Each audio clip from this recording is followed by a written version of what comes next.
Hey, I'm Nicholas Prom, And I'm Chase. and you're watching Heavy Metal Breakdown. Chase, how you doing? You went to a show this week. I most certainly did. Yes, and Yeah, uh, let's just talk about that for a minute. You went and saw Death Angel and I Violence did. at the Yeah, Hawthorne yeah. Theater.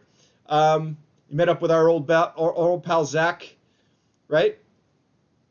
Oh no, no. Zach ended up not being able to be part of it. I ended up going with Jess. Oh, well, right on. Hey, your wife to be. That's great. Yeah, Well, yeah. good. Well, I hope you both had a fun time. But please take a couple minutes to tell us about the show. This was your first time seeing Death Angel, Correct. right? Second time seeing violence though. So yeah, Yeah, yeah. Okay, yeah. so yeah. Up first we have Insight from Phoenix, Arizona. Groovy kind of thrash, like early Pantera mixed with Lamb of God. Not really everybody's thing. I thought they were fine. They had a lot of fans in the audience. I don't think it was. I don't think there were plants like that last band we saw that had that sort of sound. Uh, Yeah. God, um, what was that band? The band that opened for Raven. That was pretty lame. I didn't like that band. yeah, But can't yeah, remember. I watched the footage you took from this band. I hadn't really checked out their albums. I was like, yeah, not for me. And really, it was more the Yeah, vocals, just kind of that groove bro metal vocal style that I'm not really a fan of. Um, but whatever. Hey, yep. I'm sure it was The a fine warm up for this gig, though. yeah, and the vocalist was very engaging with the audience. He had Yeah. people jump in. He called everybody metalheads. Like between every single song, it was like, okay, new name, but whatever. Yeah, no, they fans liked them, or fans, the crowd liked them. Okay, I didn't really care much for them, but teach their own. Yeah. And then up next, we have Violence. And man, was I happy to see that them kicking ass wasn't live, wasn't a fluke. Yeah, no, yeah, they're really consistent. I mean, these days violence is Sean Killian and whoever he brings out with him, kind of like Hyrax. But you know what? The songs speak for themselves. And we saw Yeah, Violence together. I saw Violence, pretty much the classic lineup, long time ago, 25 years ago now. Jesus. Um, and yeah. but yeah, Violence is awesome. And then your first Oh, time seeing. Oh, go ahead. oh, Go I was ahead. gonna say they played Eternal Nightmare, Serial Killer, and Calling in the Coroner, which so I'm happy to claim, bro. So, Yeah. And yeah. then so Death Angel, your first time seeing Death Angel. I saw them a Yes. bunch in the early 2000s. Um, tell me your Yeah, they were they aged like wine, dude. Like yeah, no, they played so you could tell everybody was there to see Death Angel. Like there yeah. was no question. I mean, and I don't know if you can tell in the video. I'm like my back is against the wall, holding my camera up. That's how full the room was, and everybody like I've heard few people sing along to thrash, but the whole crowd was going at that That's point great. during That's certain great. points. Great. Yeah, Yeah. and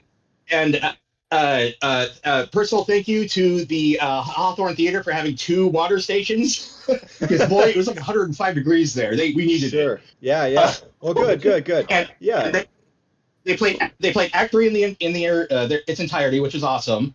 I wish they put a little more off of the ultraviolence in the Art of Dying, but they played The Moth, Lord of Hate, and Throne to the Wolves. So once again, happy camper. There you go. Yeah. Um, yeah, when the times that I would see them, the first time I saw them was like they played almost, I think, all of the Ultraviolence except for the song "The Ultraviolence," which is kind of long, um, Yeah. and plenty of stuff from. Well, they didn't have any reunion albums at that time, so it was only stuff from the first three records when I first saw them. And then the other three times I saw them, I think they only had that one newer album. But yeah, I love Frolic Through the Park too. That's a really good one. But yeah, Death Angels is a great live band. I've not liked their reunion era material. I just none of it's grabbed me. But I'm glad you had a great time. I'm glad you finally got to see them. That's awesome. Sounds like it was a great time. We got a couple reviews to do. Why don't we How get we do? right into those? First up, Chase, what do we have? We have Iron Cobra Eternal Dagger, released June 19th, 2026 on Dying Victim Productions. This is Iron Cobra's third full length studio release, and is named after the 1987 computer role-playing game that I know absolutely nothing about. Well, I didn't know anything at all about that last thing. Yeah, Iron Cobra. They've been around for a little while, and I checked out their first couple of records. Good stuff. This one, okay, so very much a classic. They're from Germany. Very much a classic Euro metal sound. Okay, the vibe you're gonna get is like Belgium, Sweden, Denmark. Okay, Witch Cross, Vanadium, Ostrogoth, that kind of thing, vibe-wise. Yeah. But this album is more speed metal-y, I think, than their previous ones. More speed metal oriented, I should say. And grabbing some of that energy of like similar to bands that we've talked about earlier this year, like Cruel Force and Living Fast. I enjoyed the heck out of this. This is so much fun. Just like, I think it was like 10 songs of just really fun heavy metal.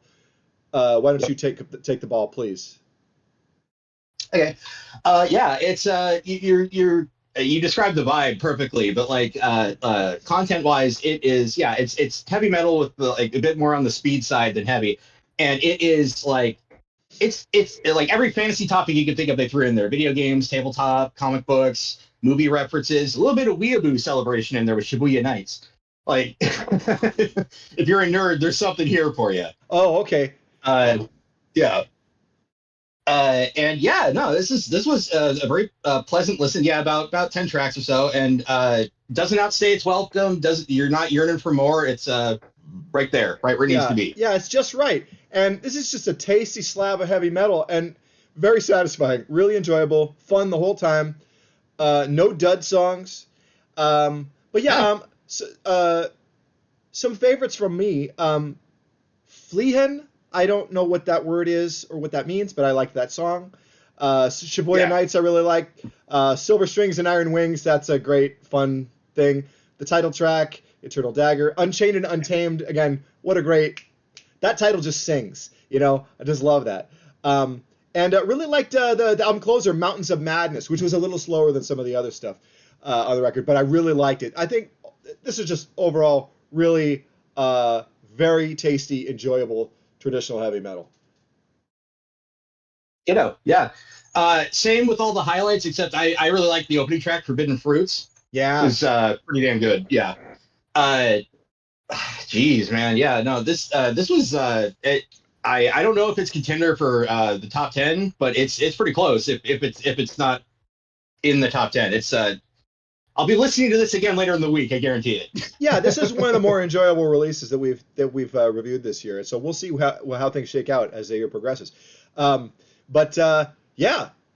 horns up for Iron Cobra. I hadn't really checked them out previously, but I did go back and I enjoyed their previous records this week. I was doing my homework, okay, and really cool band. Keep going, guys. We like what you're doing. This is a lot of fun.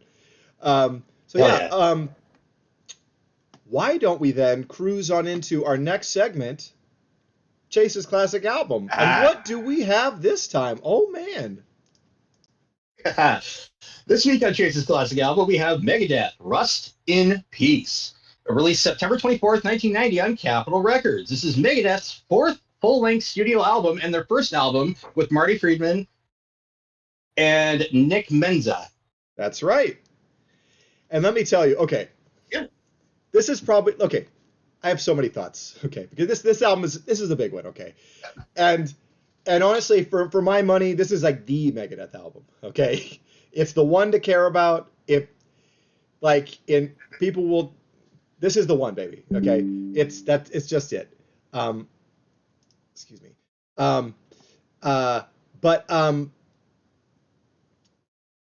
It's 1990. It is the creative and commercial peak for thrash metal, unadulterated. You know what I mean? Same year we get Slayer, Seasons of the Abyss, which we'll be talking about soon, and Anthrax, Persistence of Time, and plenty of other classics. But this is kind of like the moment, okay, where everything is just fantastic, and it's in a way it's all downhill from here. This is first of all, I think the best, not only their best album, and every song is a winner, and I think we're gonna go track by track, but Finally,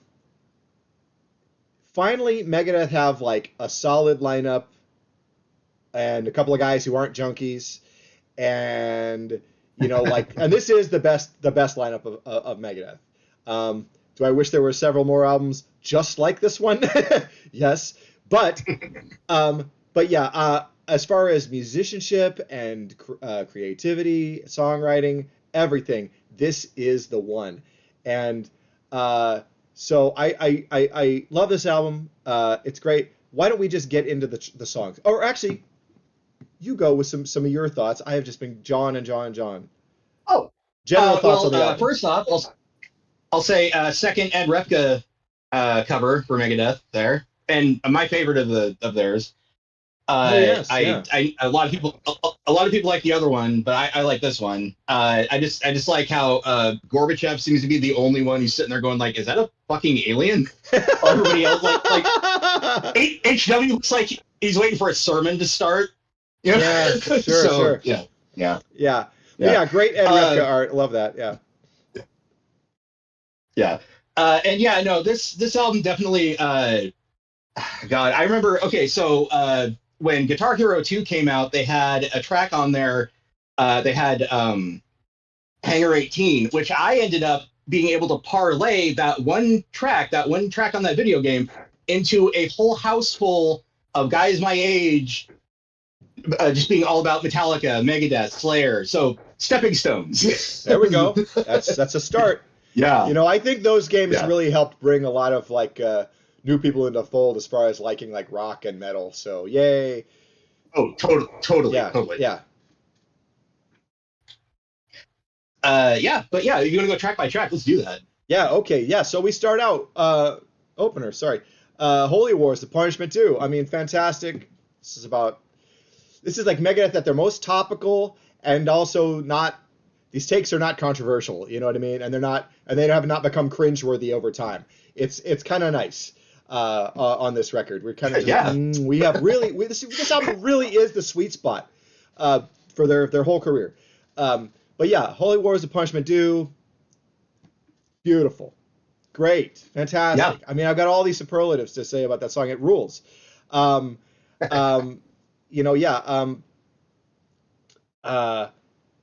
then, Hangar 18, fantastic. It's like the perfect blend of like that conspiracy theory shit, but not getting too like overboard with it, and that's what I mean. The album as a whole too, not just this song. But yeah, Hangar 18 is great, and of course this song, the album cover kind of is alluding to that.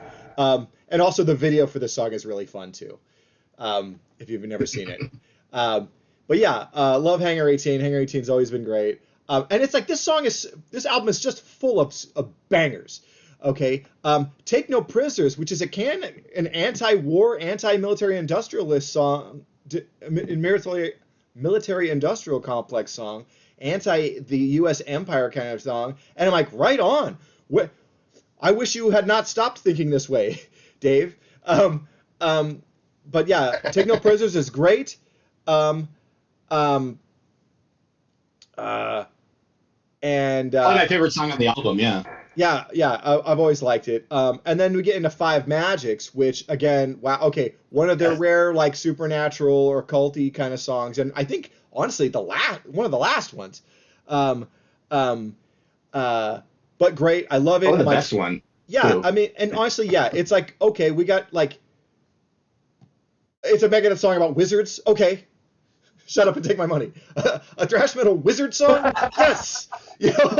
Yes. But yeah, and then I think we get into the song which is maybe the most overlooked on the album, but a total ripper, is Poison Was the Cure. I've always liked this song. Yeah. The microphone's not picking up your nodding. Please elaborate. Okay, no, I think you are correct that it is probably the most like underrated song on the album, if not probably in their collection. I don't think I've heard anybody say, "Oh, Poison Was the Cure." Oh, such a great song. I don't think I've heard any, aside from you just now. I don't think I've ever heard anybody say that, but it is. It kicks ass. Totally kicks ass, and I think it's about drugs, but I'm not 100% sure. But Yeah, it rips, and it's just it's feel like it does. I don't know. It's just a breakneck tempo. It's just a meat and potatoes thrash metal song, but it really is excellent. And I think because there's so much great material on this album, I think that it kind of gets overshadowed. It's nice that it's in the middle there, not buried in the second half, but yeah, and I've always liked Lucretia. This song has like a supernatural air to that one as well. Yeah. Always been a big fan of Lucretia. I thought Bit that of a was yeah, a bit of a 70s rock kind of influence in the middle of it, kind of like a bit of a jam to it. yeah. That kind of not out of place with the rest of the album, makes it unique. It fits in just fine. Yeah, I feel like this song, More like that. whether consciously or unconsciously, is almost like Dave's tribute to Merciful Fate. Because it's well known that he loved those guys, and Hank Sherman and Frank Denner, or Hank Denner, or Michael Denner and Hank Sherman, God, my brain, were big influences on him, among other guys. So, but yeah, and interesting because they were kind of peers at one point, but or early on, you know what I mean? But yeah, love that song, and of course, Tornado of Souls is just an incredible tour de force. Holy shit, always love that one.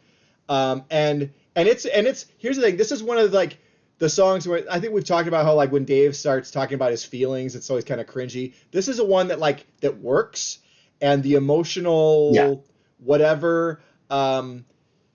I don't have the word I'm looking for right now, but it pays off, and it doesn't. Yeah, I don't know. I just that one is this one's gold. Love this one. And then we have a weird little detour.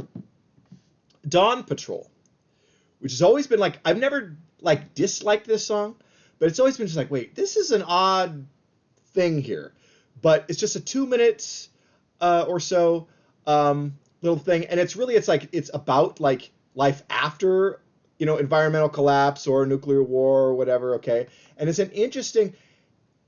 It's so strange, and Dave does this weird voiceover, and he does speak in this odd accent. I'm like, that's a weird choice, but it's creepy, and it's just let's take a breath between these two big thrash epics, and then we get into Polaris, Rust in Peace, the album closer, which is about nuclear war itself. Yes. An interesting juxtaposition that the post-apocalypse song comes right before it, but also this song rules as well, and it goes out on a rager, which makes you just want to flip the tape over and press play again, flip the vinyl over, press play, put the needle back on it again, hit repeat on the CD, whatever you want to do there. I've kind of rushed through some of those. What were some of your thoughts on Dawn Patrol and the last few songs? Honestly, I think Dawn Patrol is a little bit of a momentum killer. I get what he was going for. I always before I looked at it, I thought it was a Vietnam thing, oh yeah, I better run for the jungle, but quietly and slowly. Right. This sort of thing. Yeah, but it's probably the one track I skip. I just do. It's not my thing. Okay. But yeah, no, that close. There are a few closers that match the pow of Polaris. Holy shit. Yeah, I mean, probably Damage Incorporated would be its closest, comparable. Just yeah. But yeah, dude, this. I'm pretty dispassionate when it comes to Megadeth, but not about this album. It's just over the years, my enthusiasm for them has just waned so hard. But nah, this one really is the one, and it was really fun to go back and revisit it this weekend. And this holds its place in the firmament rightfully, if that makes sense. Okay, it's fantastic. I get you. The one negative in this whole album, aside from me skipping Dawn Patrol, is the same negative I have with all Megadeth albums, and that's fucking Dave's voice. He just sounds like an angry nerd getting pissed off at you that you insinuated that Captain Atom could beat Molecule Man should their universes meet. Interesting. Yeah. Wow. Yeah. Okay. And it's funny because and I feel like the this topic of Dave's voice especially fits for like when we get to Countdown to Extinction, because that was my first Megadeth. But yeah, I had to make myself listen to them repeatedly till I got it, because I was really off put by the voice initially. On Rust in Peace though, not bad. Their performance on the Arsenio Hall show around promoting this album, cringe. But oh god, yeah, Dave sounds so bad live, and it's always a crapshoot. Is he going to pull it off live, or is he going to be bad? Having seen Megadeth half a dozen times, it's about 50-50. You saw them at least once. Were they on the time we saw them? Was Dave on? Yeah. No, okay. He sounded, yeah.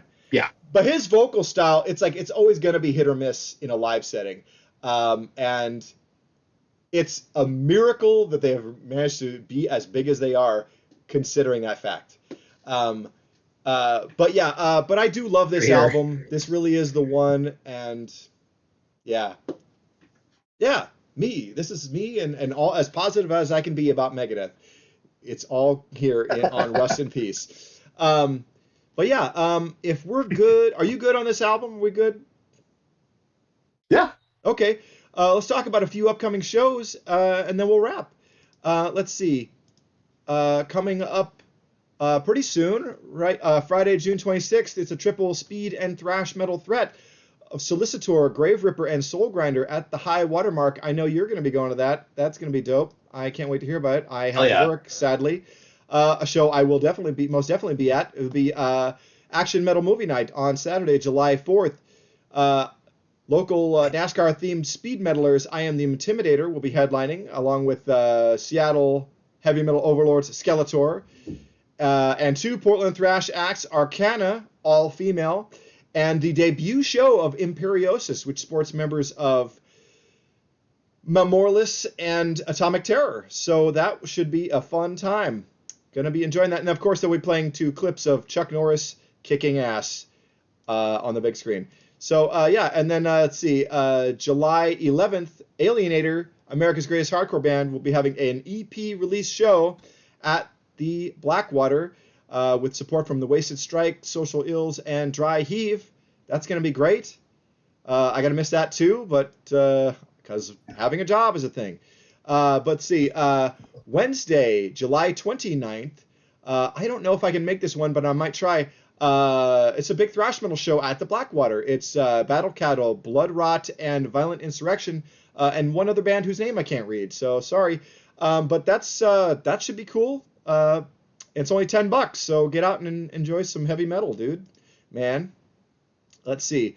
Want to remind people about the Northwest Hardcore Fest, August 1st and 2nd at the Offbeat. This is an all-ages show with, I think, like almost 30 bands.